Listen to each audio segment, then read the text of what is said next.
Personne ne pourra dire, moi je suis athée, moi je t'ai pas lu la Bible, tout ça, moi j'y crois pas, tout ça, la Bible, tu me laisses tranquille Dieu, tout ça. Non, ça n'existera pas. Personne n'aura aucune excuse au jugement, car même les athées, ils voient partout la création de Dieu. On voit les arbres, on voit l'amour des animaux. Le matin, on entend les oiseaux chanter, tout ça. Ça vient d'où? Le chant, ça vient d'où? Qui aurait inventé le chant? Si c'est bien la sélection naturelle, il n'y a aucun besoin que les gens chantent quoi que ce soit. Cela veut dire qu'il y a une conscience et que même sans lire la Bible, on a une conscience. Donc cette conscience vous jugera. Vous n'avez pas lu la Bible dans votre vie, vous serez jugé même par votre conscience n'ayant jamais lu la Bible, autant que le pape, autant qu'un pasteur protestant, autant que n'importe qui a lu la Bible tous les jours. Vous qui n'aurez jamais lu la Bible, vous serez jugé de la même manière.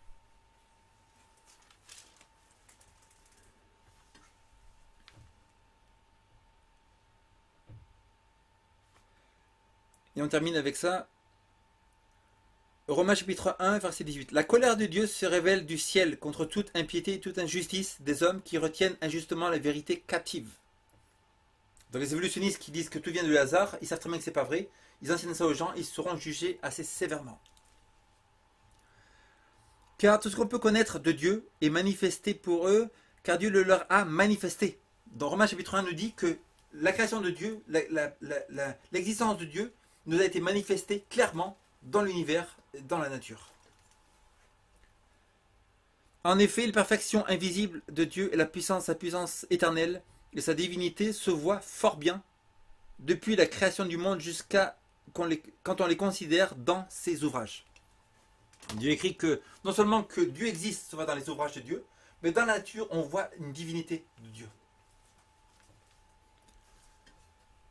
Ils sont donc inexcusables, puisqu'ayant connu Dieu, ils ne l'ont pas glorifié comme Dieu, mais ils lui ont été rendus grâce, mais ils se sont égarés dans leur vain raisonnement, et leur cœur sans intelligence a été plongé dans les ténèbres. Donc ils sont donc quoi? Les athées sont donc quoi? Inexcusables. Darwin, il est quoi? Inexcusable. Richard Dawkins, il est comment? Inexcusable.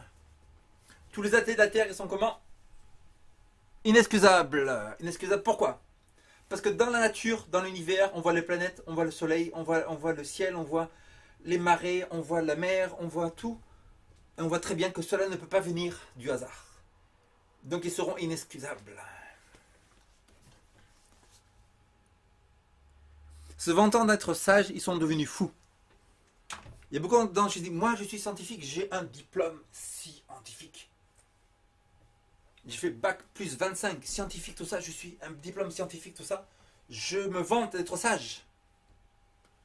Il faut savoir que la plupart des gens sur la Terre qui se vantent être sérieux, sages, tout ça, Dieu dit qu'ils sont fous. Se vantant d'être sages, ils sont devenus fous. Et ce monde qui se croit sérieux maintenant, c'est la pire génération qui a jamais existé sur la Terre. Il n'a jamais eu sur la Terre une génération aussi pire que celle de maintenant. Égoïste, menteur, voleur, violent, rempli de soi-même, rempli de chercher son plaisir à soi, rien à foutre des autres, apathique, égoïste, totalement recherche du plaisir de soi, du vol, du mensonge, tout ça. C'est une génération pourrie totale. Ils se croient, c'est le pire, c'est pas cela, c'est pas qu'ils vont dire moi je suis menteur, mais je l'accepte, tout ça. Ils se croient bien, c'est ça le pire. Une génération pourrie, mais qui se croit honnête, qui se croit sérieux. C'est pas comme le diable. Le diable, il va marcher, tout ça, dans la rue, tout ça. Il dit, moi, je suis une personne sérieuse. Fais comme ça, vas-y. Vas-y, moi, je suis Lucifer. Tu m'as vu, moi, je suis Lucifer. Tu rigoles ou quoi? Moi, je suis une personne sérieuse.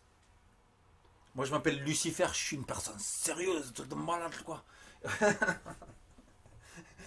C'est un menteur, un voleur, un égoïste, un apathique, rien à foutre des autres. Il fait tout le pire, il est fier, les pires défauts d'une personne qui peut l'avoir, mais il se croit sérieux.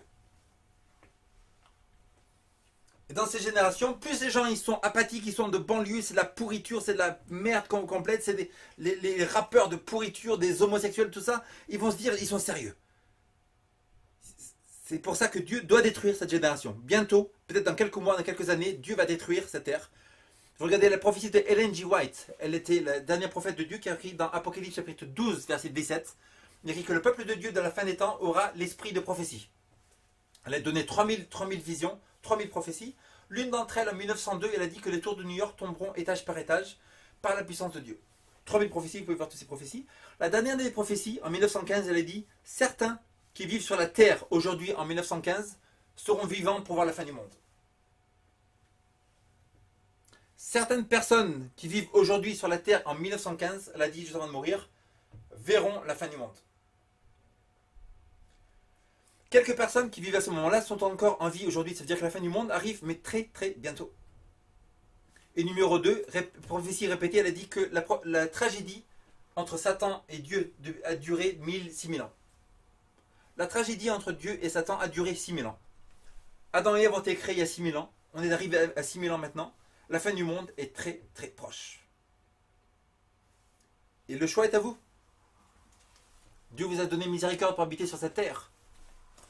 Vous êtes voleur, menteur, égoïste, tout ça, mais Dieu vous donne la nourriture. Dieu vous donne le soleil. Dieu vous donne l'oxygène pour respirer. Dieu vous donne l'énergie pour trouver du travail, pour gagner de l'argent, pour payer votre loyer, pour machin, tout ça. Il vous donne tout ça. Néanmoins, vous êtes menteur, voleur, tout ça. Ça veut dire que c'est une miséricorde de Dieu. Dieu attend de voir si vous allez changer. Parce que ce que vous méritez, c'est d'être détruit, c'est mourir. Vous ne méritez pas de vivre sur la terre si vous avez tous ces défauts de caractère. Si vous avez des défauts de caractère, reconnaissez-vous comme vous êtes une pourriture, un vaurien, une merde qui mérite de mourir. N'est-ce pas? Qu'il y a écrit dans la Bible que les gens qui vivront au paradis, on n'y trouvera ni menteur, ni voleur, ni égoïste, ni idolâtre, ni tout ça. Ça veut dire que ces gens-là doivent mourir parce qu'ils ont des caractères inférieurs et n'arrivent pas à supérer leurs défauts. Et si vous n'avez pas à supérer votre défaut, vous allez crever en enfer. Père Céleste, je prie que tu bénisses les gens qui ont écouté, que tu puisses accepter ce message et puisses faire une investigation profonde en lisant Ken Ham, Ken Hovind, Laurence Tisdale et tous les grands vrais scientifiques ou tous les grands scientifiques sur la Terre qui sont créationnistes et qui prouvent la vérité et que s'ils préfèrent les mensonges, ben qu'ils se gardent dans les mensonges, mais sinon qu'ils sachent que la fin du monde arrive et qu'il faut qu'ils se repentent de leurs péchés. Au nom de Jésus, Amen.